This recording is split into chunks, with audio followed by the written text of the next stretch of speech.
manner. Okay, it can open in that manner there. It can also open in this manner there, depending on the value of P. So now what we need to take note of, if P is positive, okay, if P is positive like in this case, okay, if P is positive like in this case, the graph will open like this one here, okay, okay.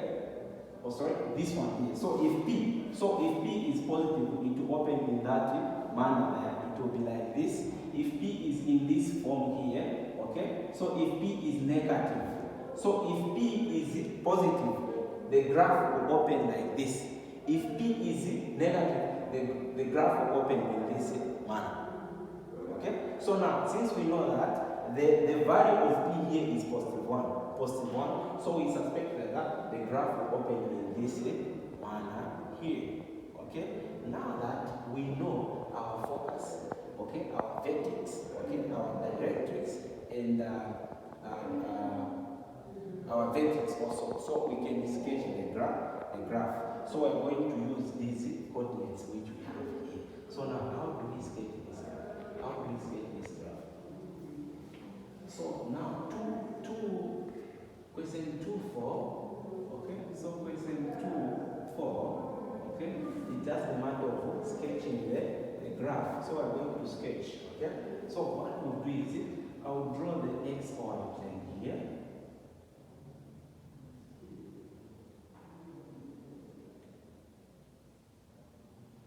Okay, so now looking at what I have on the x-axis, I can go as far as positive 4, okay. If I'll say this is 2 here, this is 4 there, okay. Then here I'll go up to, if I'll say this is -2, okay. This is -4, okay. Looking at the coordinates there, what I'm given, okay, what I'm given there, I can sketch. So I'll start with the vertex, which is I'll start with the vertex. So let me put 3 here, okay. So I'll start with the vertex, which is the turning point of the graph, okay. I'll start with the vertex, which is the turning point of the graph, okay. So here, let me also put -3 here, okay. I'll move to 2, 3, 4 there, okay. This is the graph, okay. So now, how do I determine this? Okay, let's start with the vertex. So the vertex here is positive 3, -2. So positive 3, -2.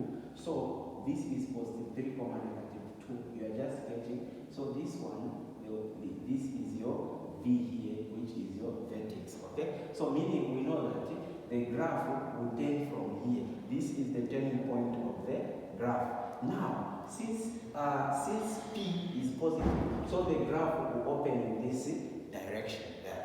Okay. So the next point is our focus. Okay. Our focus, which is 4, -2. So 4, -2.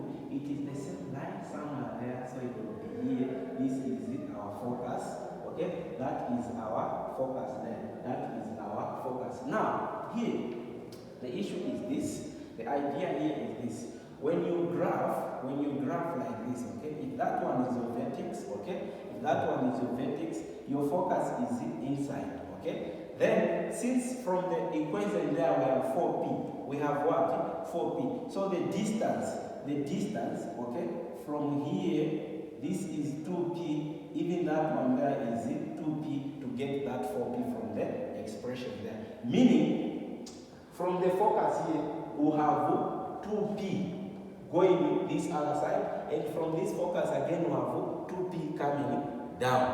Okay, so now that we know our P is 1, so our P is 1 from what we calculated initially. Our P is 1, meaning 2P is just 2 units. So from here you count 2 units. That's why your graph will pass.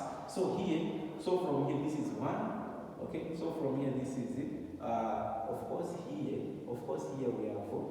Let's not forget so that we don't confuse ourselves. This is -1 here. Okay, we also have positive 1 there. Okay, so from here you have 1, 2.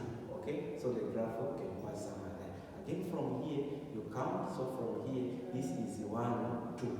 Okay, so the graph will also pass somewhere here. Okay, meaning this is how the graph will pass. So this is your graph. Okay, of that. This. Okay, that is the graph. Okay, that is the graph. Then how do we show the directrix? The directrix, which is x. So x is equal to 2. So you just go on the graph. Where is x equal to 2? X is equal to 2 here. Okay, so this is your directrix there. Okay, you show it like this. X is equal to 2. So by doing this, you have sketched the graph, stating the vertex, the focus, and also the directrix. Now bear in mind that the distance from the vertex to the focus is the same distance from the distance from the vertex to the focus should be the same distance as from the vertex to where the directrix is. Okay, so by doing this, we have sketched, okay, this parabola here. Okay, so this is the sketch. Okay, so take note of the formula. Okay, we'll do another question which is in X type. Okay, so let's move on to the next question. Let's move on to the next question, which is so this one, the one that should find the sum to infinity of the series. Okay, the sum to infinity of the series. This part here.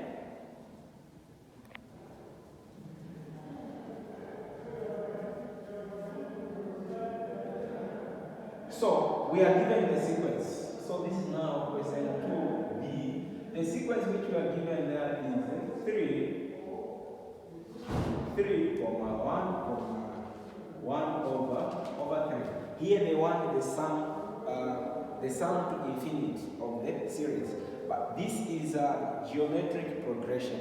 This is what? Geometric progression. Now we know that the sum to infinity, okay, the sum to infinity is equal to first term over 1 minus the common ratio there. The common ratio, okay, the difference in terms of the terms there. Now we know that the way we calculate the common ratio, so common ratio is equal to second term divided by the first term, or it can be third term divided by the second term. So in this case, okay, our common ratio will be equal to our second term is 1. So we'll say 1 over the first term, which is 3.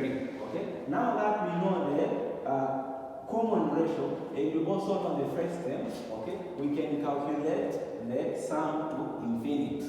Okay.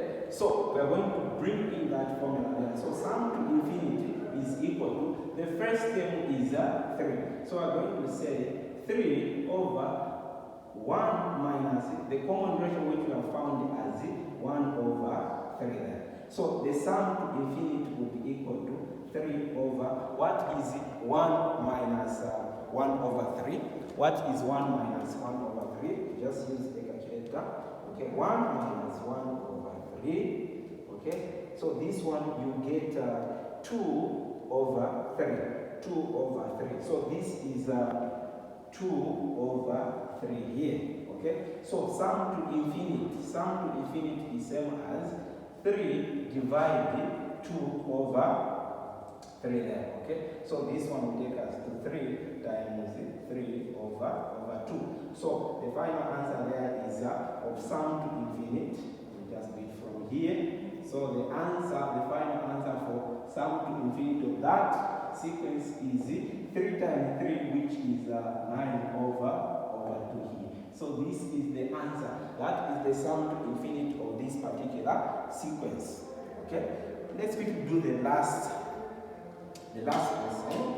Okay, last question. Use this part here.